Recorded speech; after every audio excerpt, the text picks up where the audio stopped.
Nggih. Ya iki. Monggo, yo. Ya gandeng awak dhewe dadi limbuk cange. Iya, Mak. Iki kok kurang kenceng ya, Pak. Aku nek kurang kenceng kalau dipaku. Sik, sebentar sayang, sebentar. Ini harus dikencengin dikit. Wah, iki pancen Elisa golek perkara. Iya. Yang kabeh ki sing penak kan. Kalau nggak enak tuh bilang gitu. Wah, iki Kesi wis anu wae nganggo anu apa jenenge? Miki.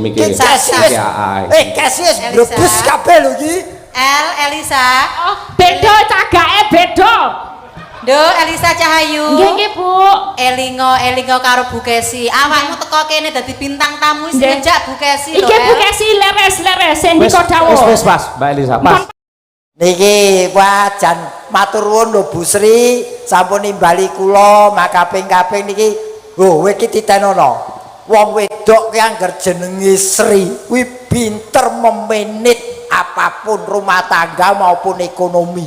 Buktine apa contone ndi? Niki Bu Sri, bojoku. Loh, bojomu sapa? Sri, Wan. Wah, bojoku ki angger ngene iki. Duit sing nata bojoku. Layak Bu Kesi wingi transfer ya rekeningi ya bojomu Bu Sri Rahayu SE. Kandhane kok Mas. Aku dadi iki kari nglakoni tok iki. Lah piye to? Lah ning ya ora apa-apa wong kabeh iki kanggo anak bojo. Ah iya. Dadi kanggo keluarga kaya panjenengane traing Mbah Harjo Semito. Harjo Semito kuwi lak ngrukun ngene iki aku seneng lho Mas.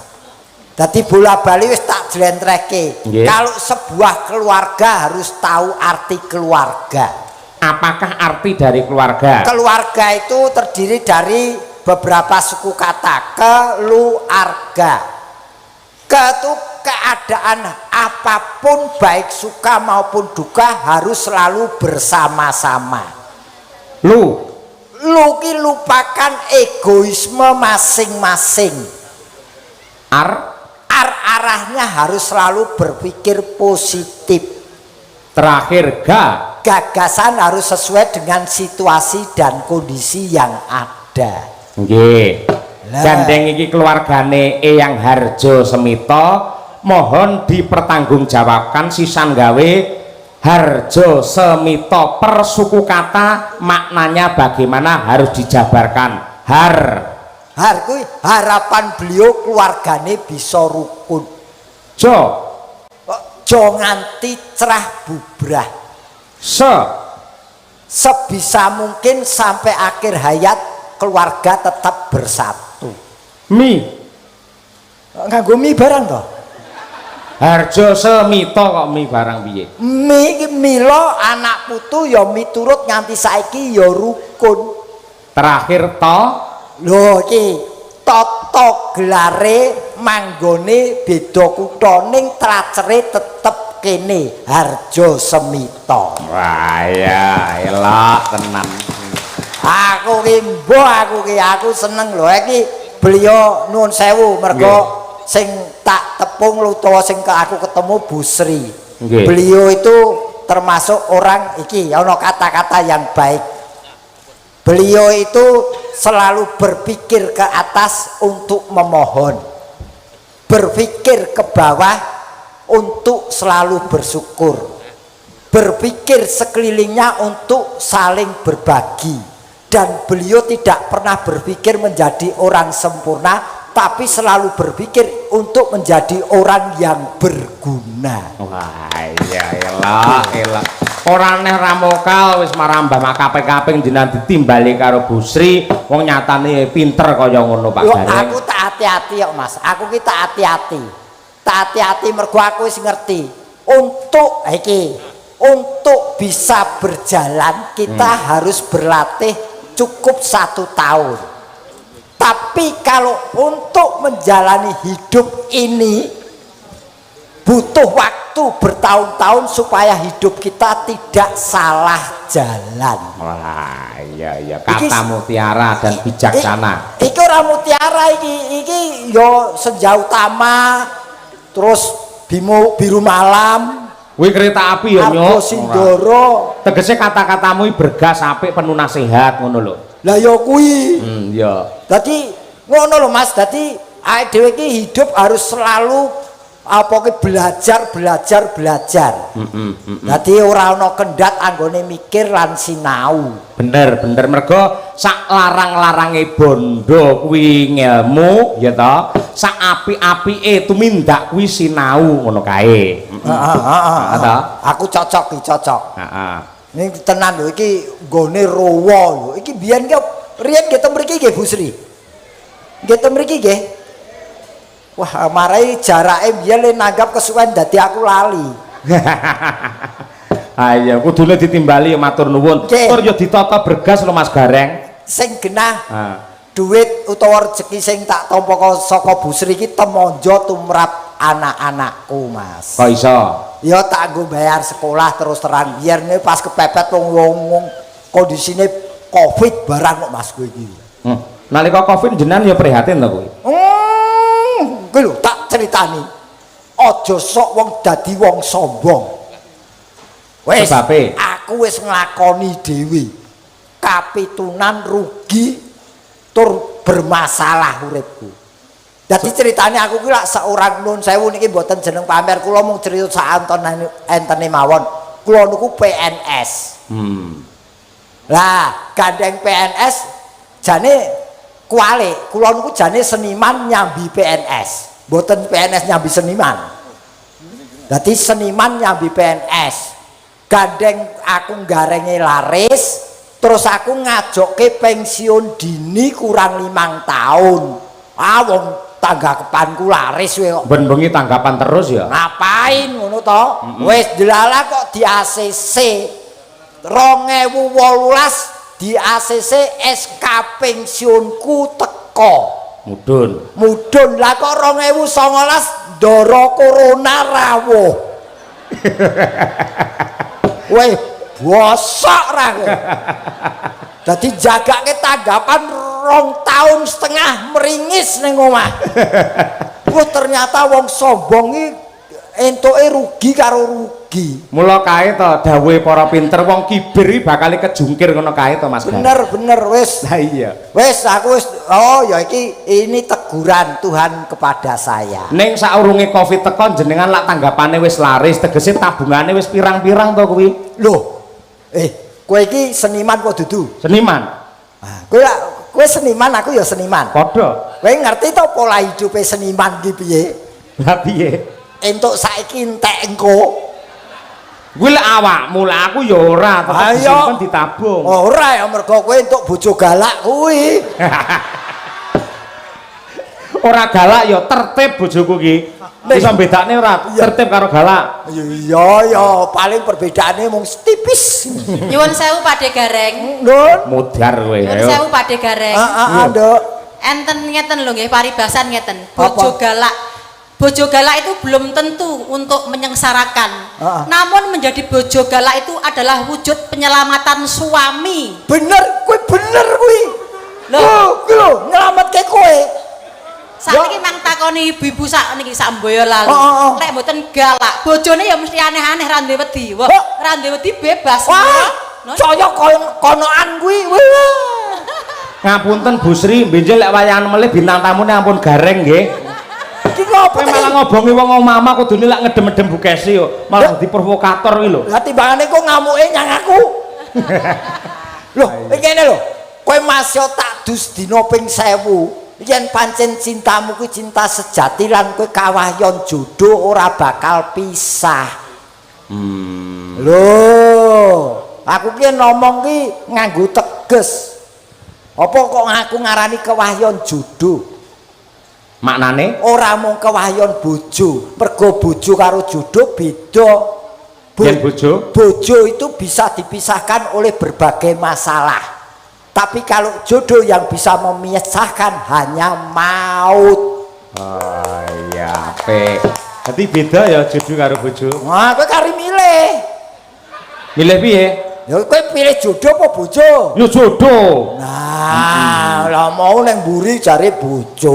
Jodoh lek jodoh. Mau kena kalau Mas bojoku ngono, ora jodohku kok. Lah aku ora ngerti sing kok jabarne iki jebule apik jodoh. Bojo ora jodoh.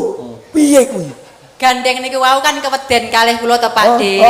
Dadine saniki malih jodoh. Ya mbiyen bojo, ning saiki jodoh. Mergo usia pernikahanku iku wis 15 tahun. Lah kuwi. Mula aku karo Mas Cahya Kuntadi pengen nulat lekase kekeluargaane keluarga besar Ibu Sri kelawan Bapak Andreas. Muga-muga jodoh sampai maut memisahkan. Amin, luar biasa. Tepuk tangan untuk istri ki luar biasa iki kan.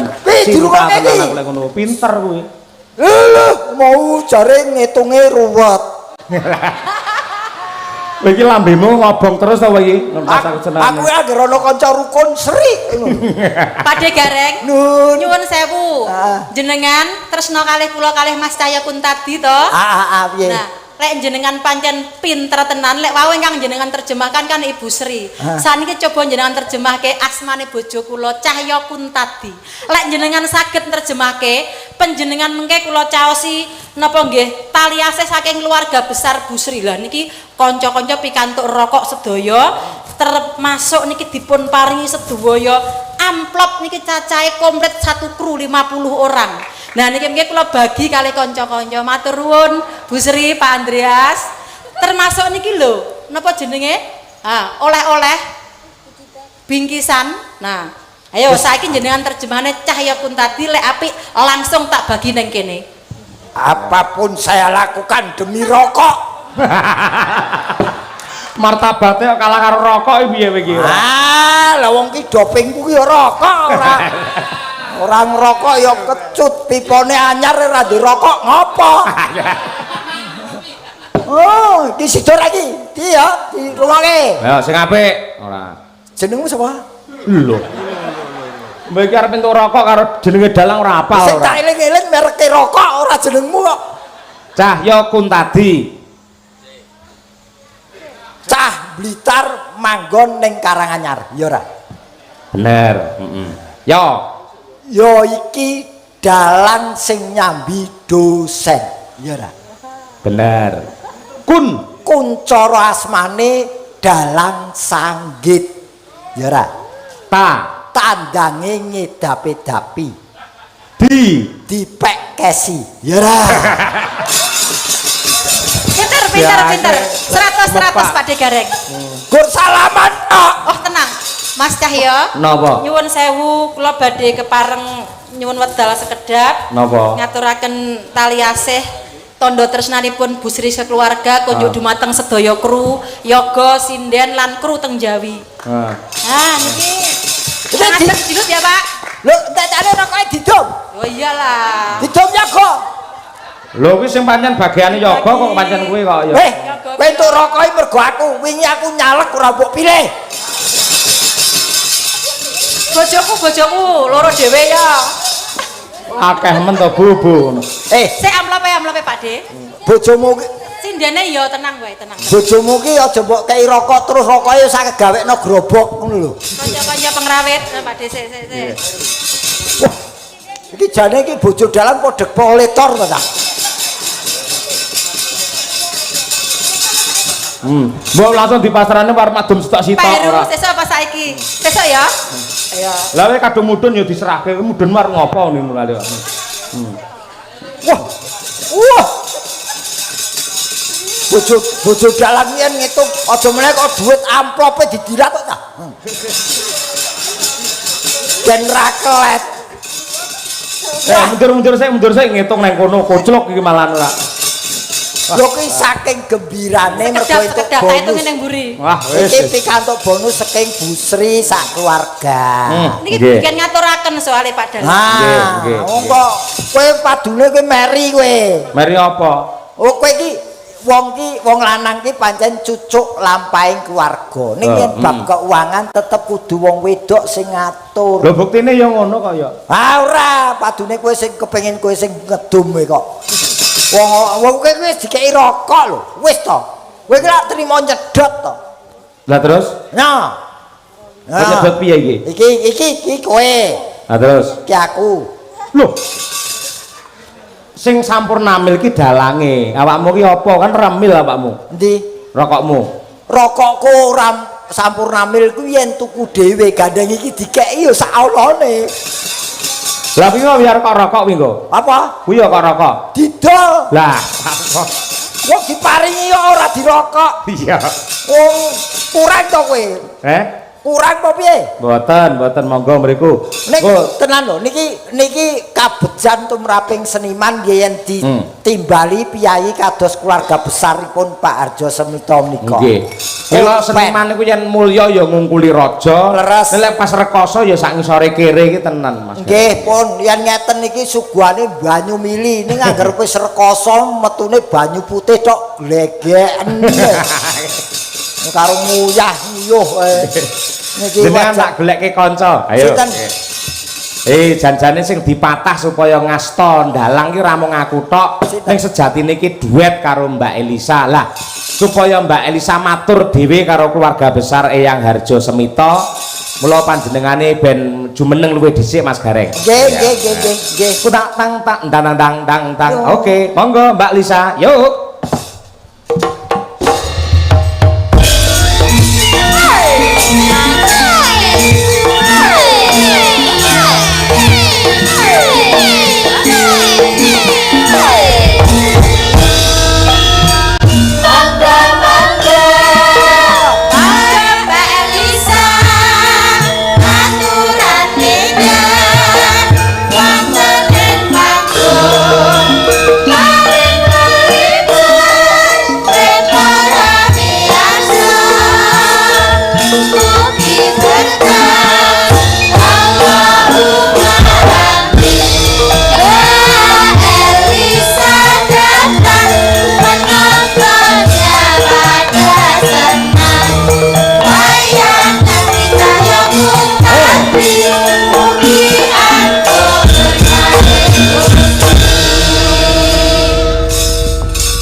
Sugeng dalu Mbak Lisa. Ngaturaken sugeng dalu wilujeng dalu masange Yulimbo Pacaya Kuntadi ingkang kula tresnani, Pakde Gareng ingkang kula hormati lan kula puji-puji, pepunden kula.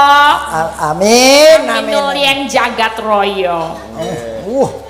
Pepunden jagat raya. Aku kaya global. Sampeyan aja kesusu seneng. Terbukti loh.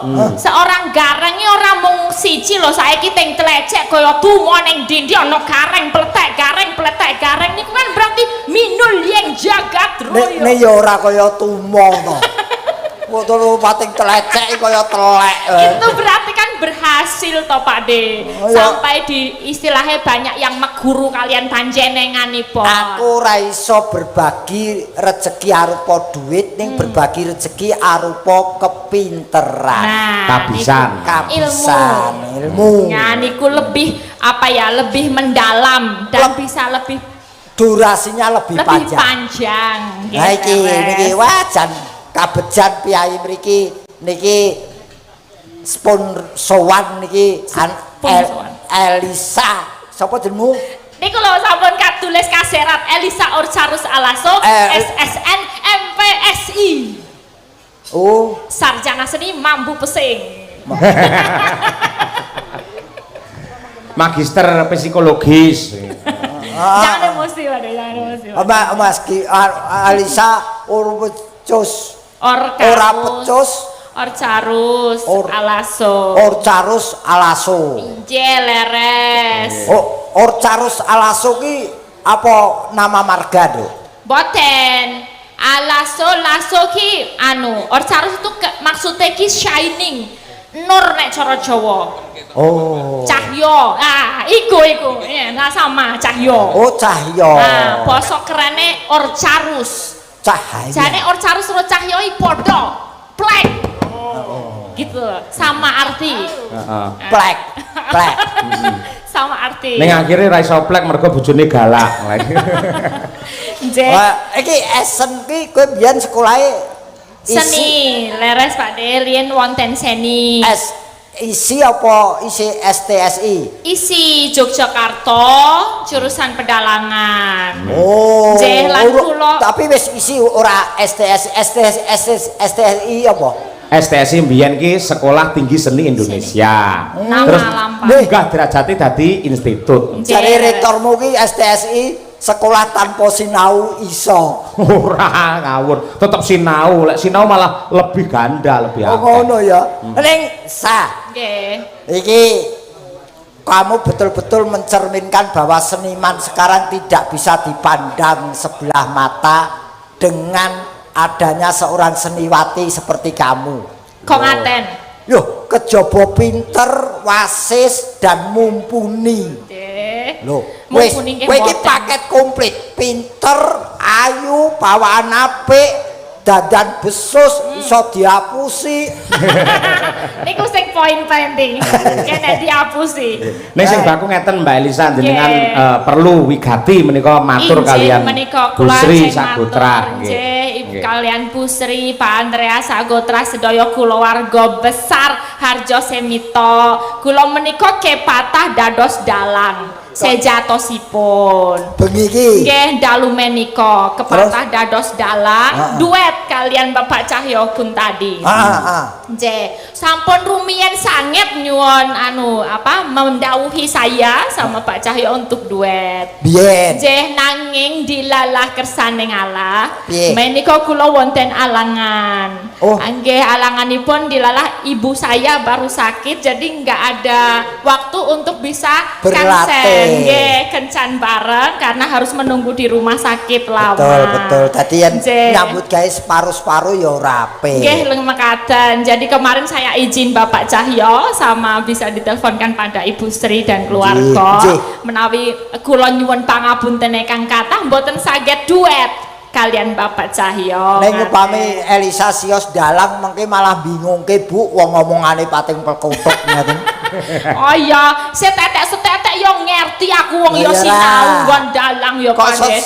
setetek ki apa? Paham aku, aja sepelekake aku. Ya piye? Aja sepelekake aku. Sepelekake. Aja sepelekake. Setetek aku ora mudeng kok sepelekake.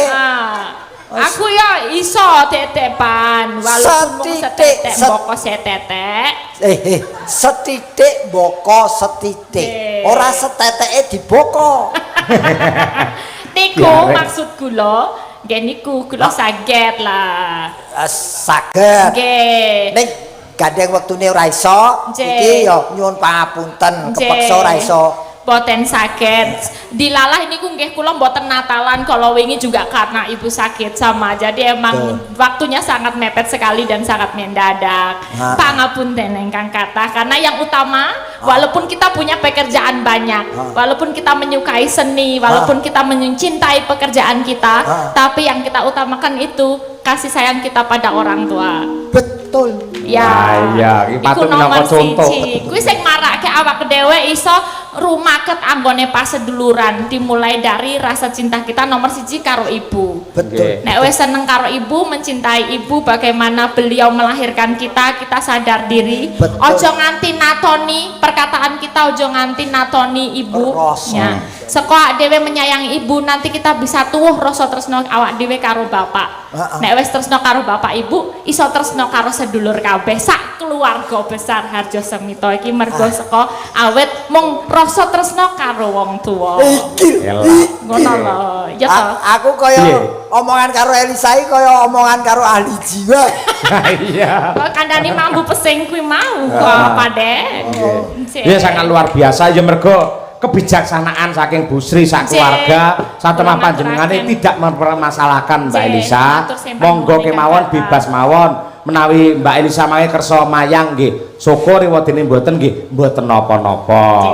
Ning ya nggih tamba napa nggih kuciwa penggali keluarga besar Bu Sri jenengan raketan sak kemperangan ya mayang rene. Oh nggih, mengke kula limbukan wonten mriku mboten napa-napa kula siap. Heeh, nek saurunge limbukan jenengan nembang sik sepisan. Oh nggih, wonten pamundutan menapa? Mboten menika alhamdulillah saking streaming nggih mboten wonten. Mboten wonten merdika panjenengan kagem keluarga besar Eyang Harjo Semito. Monggo merdika Mbak Elisa.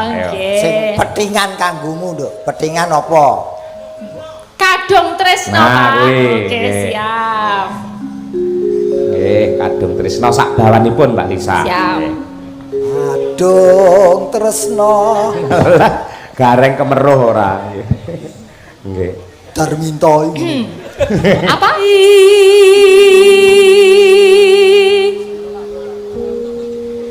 Tanpa dahar, tanpa nendra,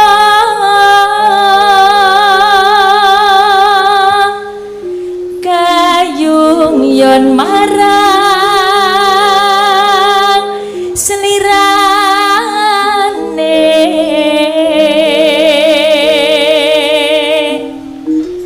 tansah kumawanging netra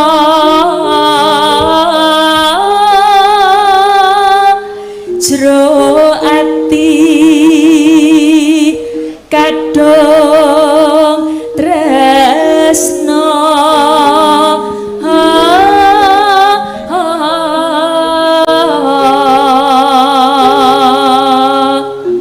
dan liya amung seliramu satemah loro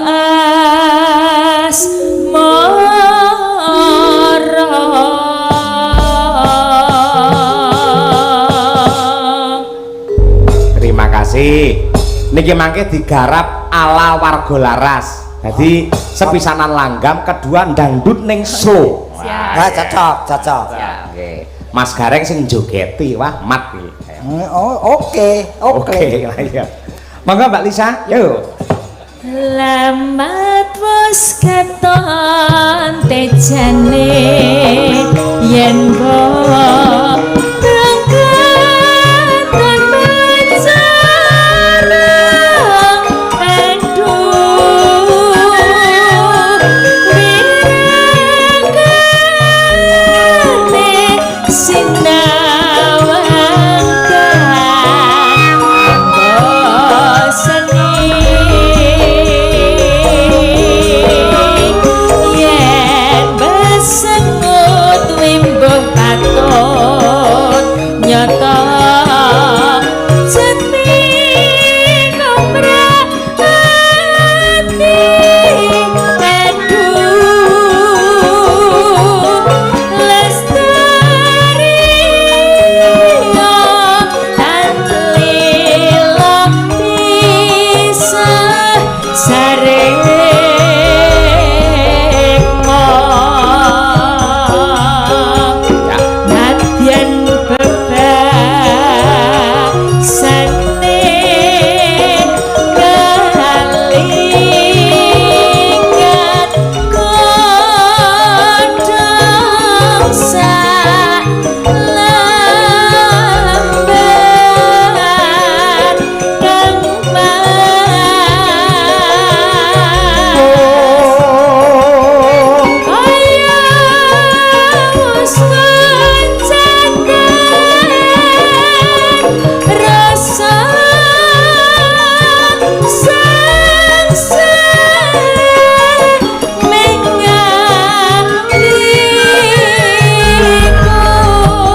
sampun menika Pade ngaturaken kadung tresna pamundutanipun Pak Sinten menika.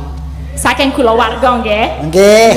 Kadung tresna wah iki multi talentan apa? Talentan sing dinggo rajang-rajang iku talenta. Serba bisa. Talenta Pade. Wah, wis. Lah ben ketok serba bisane, saiki Mbak Elisa ben dalang rene. Lah kowe ngapa? Loh, aku nyimpingi nang mburine. Golek dhek lali sing ngelekne sapa lek ora aku. Aku mbok iso ya lungguh ning mburine. Lah iki intine lak ya supaya rena penggali Bu Sri Sawarga ngono lho. Tur ya supaya piyai kene ya do pirsa sejatine pancen si Elisa ki iso dalang. Ah iya. Ora capet-capet. Ora mung apa? Sak capet-capet. Apa kuwi? Bos apa? Capet-capet. Capet-capet. Capet-capet kok capet-capet. Kene Mbak, ayo. Kono. Masih ada waktu lumayan setengah jam Mbak. Ayo kene. Setengah jam. Iki wis ana iki. Apa kaya. Iki anu sing dikersakne ngono dadi pemain spanduk ngono kae dadi ben ora kecewa.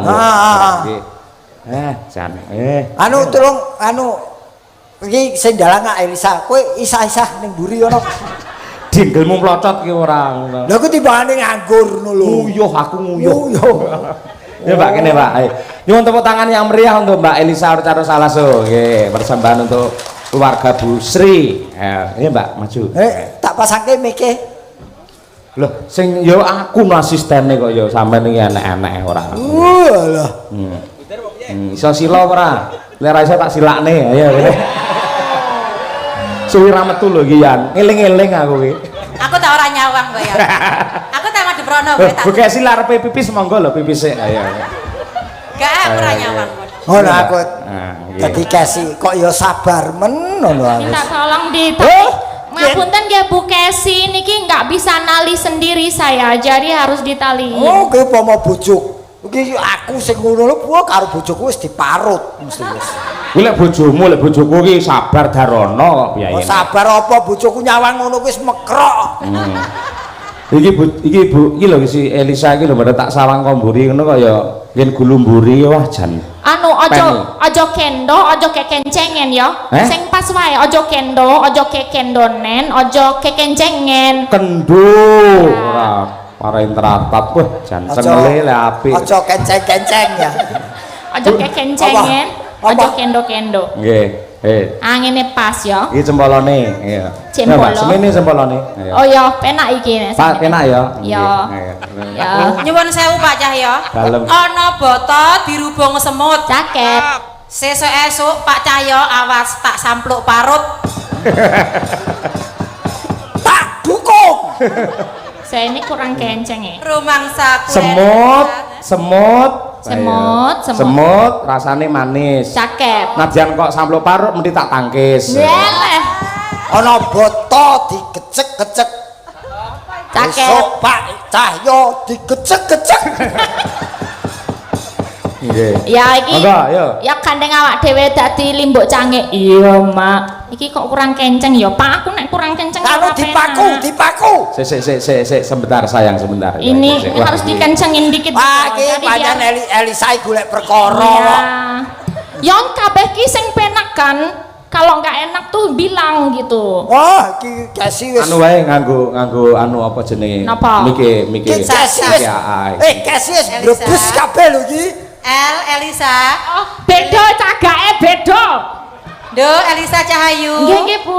Elingo karo Bu Kesi. Awakmu teko kene dadi bintang tamu wis ngejak Bu Kesi lho. Iki Bu Kesi leres sendika dawuh. Wis pas, Mbak Elisa pas. Pon niki pas niki. Nah, nek kenceng gini enak. Elisa ora iman-iman kowe Cahya kuwi wis expired lho. Pade, iki ning kene aku dalang ya. Perbawa sesa manut aku. Oh, wis dadi dalang ya iki kok. Lah iya no. Saiki kareng diam dulu. Ini limbuk cangik mau ngomong. Oh ya iki. Nduk, iya Mak. Iki awak dhewe sak loron dadi nyuli. Dadi limbuk karo cangik. Iya, bungah tanpa upama ya Mak. Iya. Ketiban sampur jane mono ak dhewe kon duet karo Ki Dalang Cahya Kuntadi ora dadi ngopo mak. Ning saiki awak dhewe nyuli raketan mung sedelo. Enake kepiye? Kaya burung ya. Hah?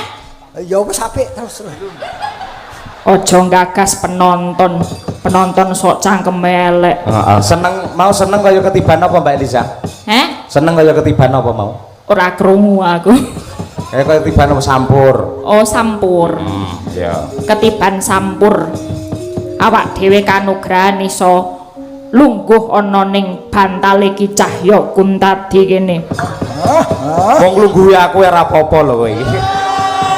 Rasane piye nduk anget mak.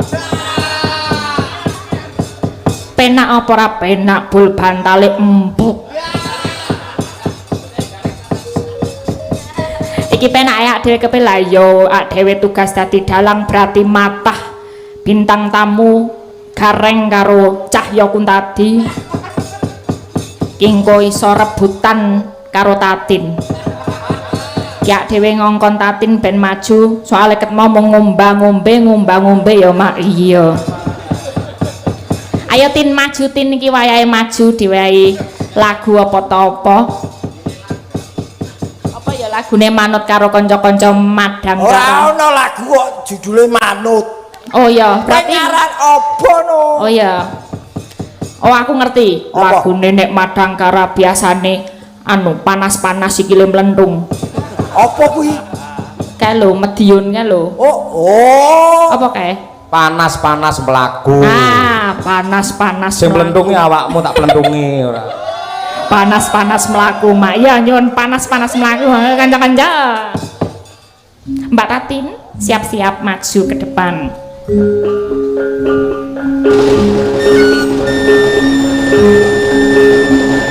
Sepur Argo Bromo segera diberangkatkan.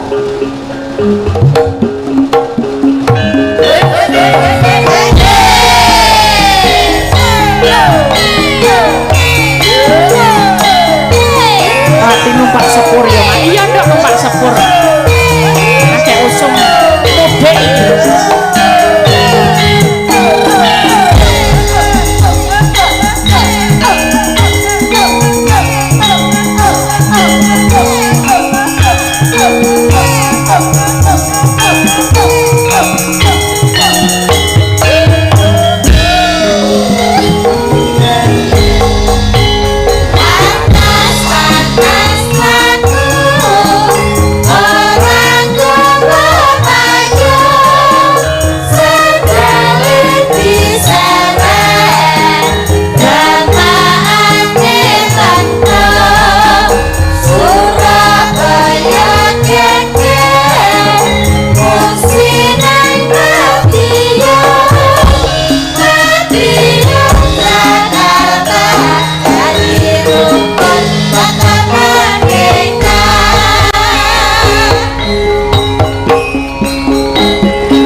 Selamat malam Sugeng Dalu Mbak Tatinku sayang.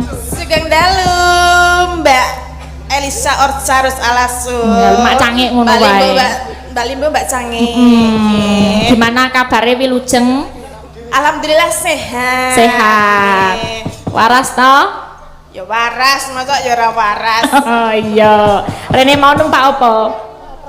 Numpak kendaraan. Numpak apa kendaraan? Mangkat jam piro? Mangkat jam 7. Oh, nah. Ngono kuwi. Apa? Nah. Pak De iki ngertos mboten kula wau ngomong napa kalian Mbak Tatin? Kowe ditakoni budalmu karo sapa? Lho. Oh niki mau. Budalmu rene karo sapa? Oh, aku karo bojoku. Bojomu nah. Bojomu nah. Bojoku Lho toh, beda Pak De, cobi Pak De nek jenengan sik tanyain. Bojomu isih enak. Kuwi lho, ngono kok ya ora krungu to? Lah, kula krungune ming bojomu. Lah iya, kuwi bojomu ki sik tegese sik berjalan normal ngono lho. Maksudnya niku ta? Ya cek normal Mbak Dalam. Oh iya syukur. Iki- Jare mobilmu lho. Heh? Jare mobilmu lho. Apa Pak De? Jare mobilmu Mobilmu wis lunas. Oh. Oh saiki bahasa Pak De yo ngerti ta? Dadi mobilmu ki tau kecemplung banyu, kenal potnya kena banyu. Ya lunas. Oh iya Sampun alhamdulillah syukur. menika. Syukur. Berarti kowe mau karo bojomu numpak mobil lho. Eh? Berarti kowe mau karo bojomu numpak mobil njuk Aku ora Pak De terjemahke Pak De. Napa Pak De? Kowe ning jero mobil karo bojomu ki ngono. Ngono piye? Numpak ngono lho. Ya iya numpak wong sing nyopir bojoku lho. Lah iya, kowe karo bojomu numpak mobil. Lah kok ngono-ngono tangane maksudnya piye? Lho apa ngegas ki ora ngene. Lho nek nyopir kan ngene. Lho niki Ngegas, kok iki ngene-ngene. membake sikile ngegas. Lah iki karo bojomu ki ngono to. Nah, ngono lho, kok ngono ora paham lho. Aku mau ora ngono-ngono, sing ngono-ngono ming bojoku. Ngono lho. Oh. Lah Pak De mau ngono-ngono apa ora? Ora aku padha lanange ya. Sak rombongan lanang kabeh. Maksudnya Pak De jek iso ngono-ngono apa ora? Ngono lho. Oh, ya aku ora ngono mergo sing ngono sopir. Oh, berarti Pak De wis ra iso. Ya kari delok mungsuhe sapa. Mungsuhe anyar ya tak ngonoke. Pak De sing ngarahke kaya kopilot maksudnya. Kae sing marane bingung kae lho. Lah ya mulane Aku ki mau ngetes lho Pak De. Apa lara mata Mau kok mbok tes? ngetes. Ngetes, Maksudnya tuh kepekaan ngono lho. Ning kene ki kan keluarga, kabeh ki keluarga. Nek pancen keluarga sedulur ki ora sah dadak krungu komplit ki ngerti dong peka ngono lho. Aku ora melu-melu iki. Lah, Iki perangi pia karo geplak ya iki. Lah Kok piye karo geplak? Weton Yogya kabeh iki. Lah ya Mbak Elisa, kita kan Nggih. sama-sama dari Jogja ya. Iya. Kenapa bahasamu menjadi Loh, iki ngetes. Jare mono kowe mbiyen wis tau bodek. Kan tak tes meneh apa ya bodek tenan apa omong kurang peka ngono lho. Lah Pak Dewe langsung kedengeran langsung paham ngono. Kok Mbak Tati ora ngerti? Apa kok bodek ki apa? Bodek itu nggak bisa denger itu loh temennya. Oh sing obat kae obat flu kae Bu. Kayak Bodrek itu. Lah iki Bodek. Dek nek muni budek ki ra iso. Artinya bodek. Bodek. ngono lho. oh Nggak bisa denger. Oh, Rada sudorungon. Oh bodek. Bodek. Bodek. Budek. Heeh. Nek kita budek, nek Heeh. dia bodek. Oh ngono, ya wis dimaklumi. Sing penting ae dhewe ngerti tegese. Aku tetep ora ngerti tegese. Lah, aku Nek jen lho panjenengan kok iso ngerti? Ayo, wi bahasa ngendi Jal? Aku ya mau ngarang wae kok. Tak kira iki ya ketemu. Ya ngono kuwi lho jenenge seniman iki wis sing penting peka ngerti karepe ngono ya Pak De. Oh ngono. Ngono wong bola-bali wis barengan iki kudune sempak antarane aku kowe mudeng. Kok nganggo Waduh. Kok sih lho Pak De, iki mau muni piye? Aku karo kula Aku jenengan Elisa Rotatin. Elisa, kudu Heeh, sempak. kok kudu sempak Pak De. Sik kudu ngono kuwi Pak De karo Ki Cahya nek awak dhewe du kuwi. Lah apa? Pampers. Ora lho maksudnya Pikiranmu apa? Sempak itu apa? Sempak itu Sempak terdiri itu- dari dua suku kata, semangat dan kompak. Nah, antarane Pak De Gareng, Rocky Cahyo cetha sempak. Lah Elisa Rotatin kuwi yo kudu sempak ngono lho. Oh, Dadi kita semua harus semangat dan kompak. Kok tak kira Nah. katok cilik ya lho. Tak kira katok cilik. Oto. Mbak Tatin iso apa ngucapake apa kanggo keluarga Pak Andreas Busri, Oke. keluarga Eyang Harjo Semito. Sik sadurunge ngucap ki anake sapa mbok kon mulih kuwi. Iki Wong iki nonton ta- wayang kok sedan kotak. iki engko arep tak sangoni 100 kok engko ngewangi aku. Ayo mbok kon melu rene wae kuwi mbangane nang kono. Ah, itu sekali tempo dadi bintang tamu lho. Oh, engko bar iki. Aja cerewet semene iki engko sing bayari aku kabeh ngawut ya ora. Alah Ya, kowe Ra. bengi iki kowe karo aku kuwi melu kes. Melu Bukesi betul. Oh, padha andane. Ayo, Ayo Mbak matur. Tatin. Nggih. Kagem keluarga Bu Sri kalian Pak Andreas mugi tansah pinaringan sehat nggih, lancar rezekine, mugi tansah apa jenenge? Apa lah apa? Kok aku dadi ngeblengkot sih. Mugi tansah pinaringan lancar rezekine, Rezeki. terus tansah Rukun. guya rukun, bahagia mulya mboten enten apa Alangan sawiji setunggal napa. menapa ngenten nggih. Nggih. Aku nek kon ngomong karo kaya Elisa ora iso blep. Tur ya kowe iki ndongake wong ki ya percuma kowe ndongakno awakmu dhewe sik. Oh ya Mbah. Karena- Mbah. Babeh. Lah sama Aku meso aku lho Pak De, sing rada meso Aku lho. kepethuk tati nu tuwa men Mbah. lah ketok iki biyen ki kulite ki urung jengker-jengkerut ngene kok saiki wis Marmune nek wis ngluntong ngono to.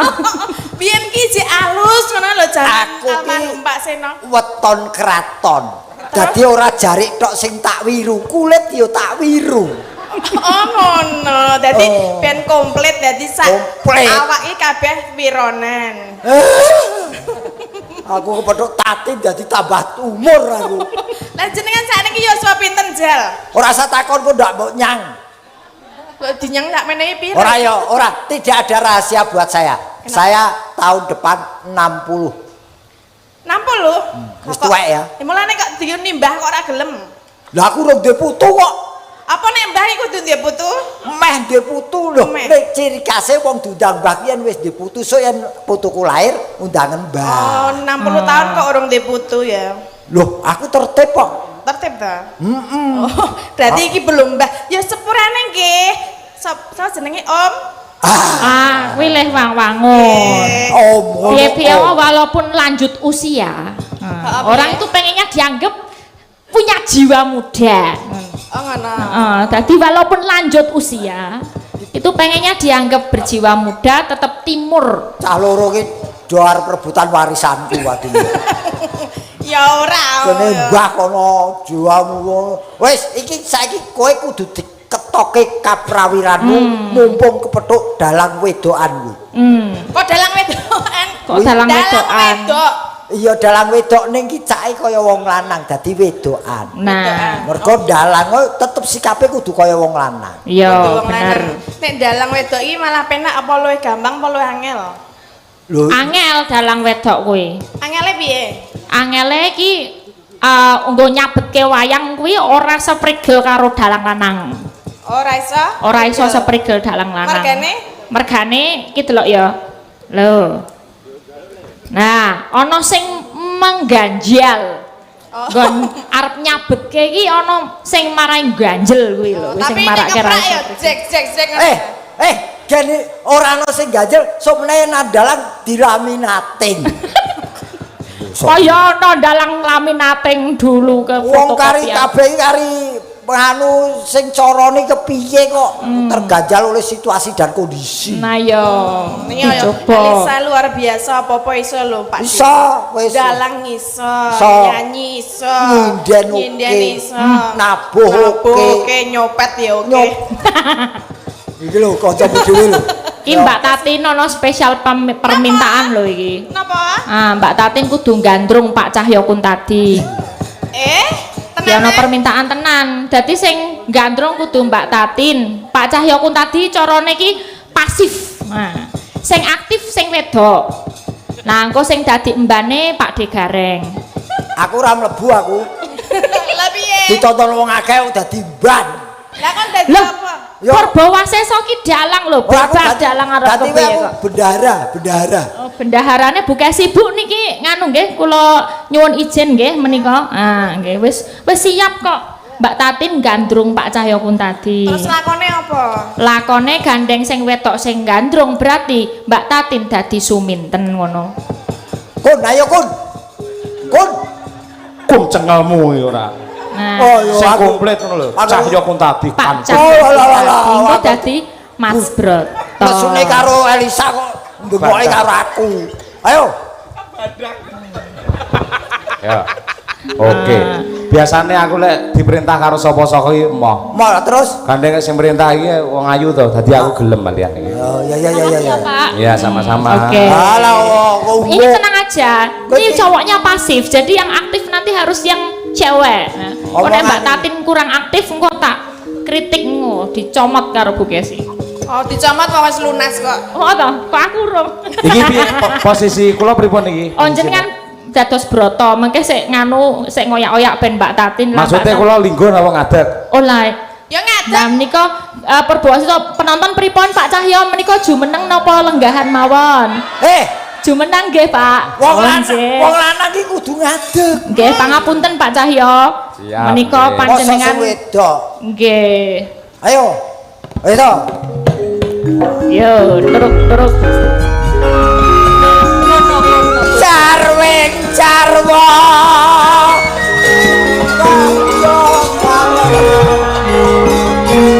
Pak De Bareng nyiarin dulu ya Pak De. Ya. Nun para rawuh. Gandeng pemainipun ketoprak namung kalih monggo kula aturi kondur mawon.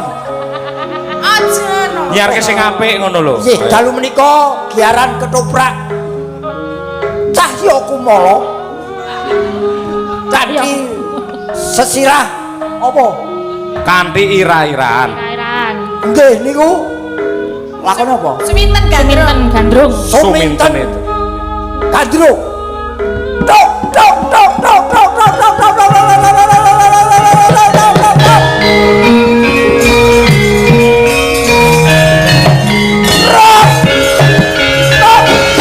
wah sabar telo Ngopo? kantem lampu lho. Ya polahmu kaya ngono kok ora. Ayo, Mas Brata.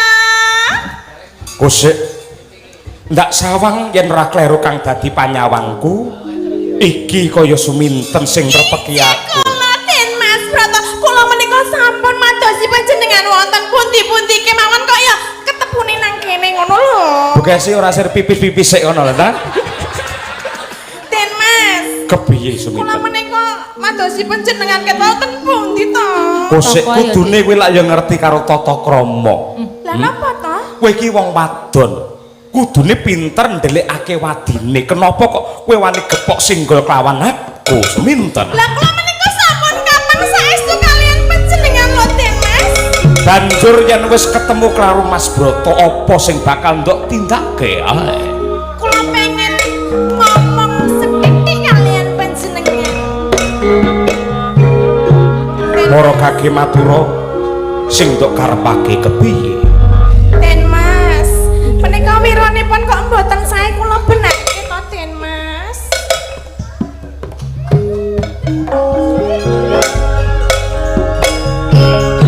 Seta. Iki ket momok totak totok iki ning ndi to Sing asale? sapa to sing entok? Asale ana totak totok. Kowe iki ra pinter sik Mbak. Sampeyan dadi Mas Broto dulu, tak ajari carane ngentong sing apik. Ma aku Wis to. aku kadung anget ning kene kok. Wis to ndah. Ben Oh, ngerti ya. carane ngentong. Sampeyan lak pemain wayang wong, Allah. rukulina ketoprak, ben ngerti kentongane Ya ketoprak. aku seneng lho. Kae wis mulai abang lho, kesi wis mulai abang lho. Terus lho ya. Oh, ora bar iki terus biru kok Dek engko. Masamu. Ayo, ayo. Lah kowe ganggu lek kowe ketoprak. Ora wis tak tonton, tak tonton. Tonton iki tonton tenan iki. Tutuk. Serius. Tutuk. Kowe ngerti ora bedane maling karo ketoprak? Apa? Kesuwen ya kuwi ya. Den Mas, Piye suminten?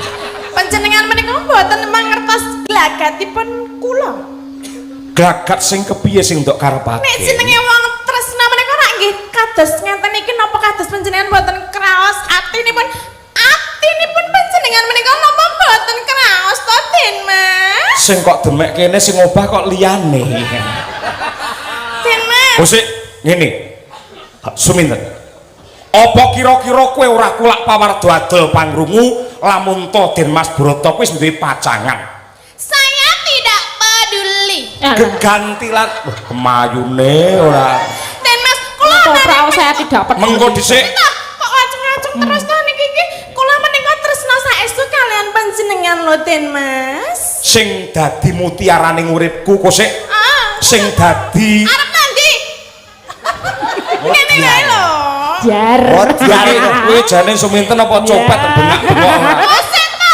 Lah kula menika mbok panjenengan ora mesakake apa piye nek Mung Cempluk Warsiah sing pinter ndongkel katresnan jati ingkang tumanem oning tumtuming jejantungku. Mula sing gedhe pangapuramu, katresnanmu kepeksa ndak tampik. Pik. Piye sapa? Ndak tolak tegese. Sapa mau jenenge? Sapa mau jenenge? Cempluk Warsiah. Cempluk Warsiah? Konen rene. Iki kowe ora ngerti sing jenenge Cempluk Warsiah? Durung. Kae Cempluk Warsiah ya iki. Lah burine iki ingon-ingone. Aduh, kowe biyongku biyong. Rene ta biyong.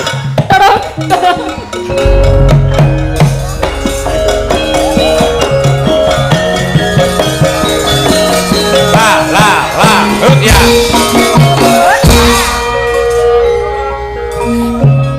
Biyong. Apa? Biyong ngene iki lho, aku ki tresna karo Den Mas Broto ning kok Den Mas Broto kaya sia-sia karo aku, mbok aku njaluk tulung iki kok di apa ki jenenge dipernahke atine apa dipernahke ben seneng karo aku ngono lho. Aja kok nek kowe kok nolak, kowe kok ki aja nganti nek Broto wi nolak kok nek nolak aku sakit. Sakit kok nek aku sakit. Wis omong dhewe kono. Wong berat. Kok berat? Berat to? Oh, berat. Kowe sapa? Destonmu. Kok ana pawongan cat katon cat ora ki sapa? Lho, iki kepraram itu demit. Kok kowe tega? Ora napa tresnane? Sapa jenengmu? Cuwitan. Suminten. Apa kowe pancen tega? Mlatra, Mban. Ketok. Apa kowe ora eman nyawang ayune Suminten? Katresnan kuwi kanugrahan saka Gusti kang nyipta jagat sing menungsa ora bisa nampik sarta milih. Pilih aku ya mung Cempluk Warsiah, parandene Suminten babar pisan ora ngrengga jroning batinku. Oh ngono to? Pancen. Ngono. Yo, Ya wis. ora tanggung jawab. Lah wong bener ya.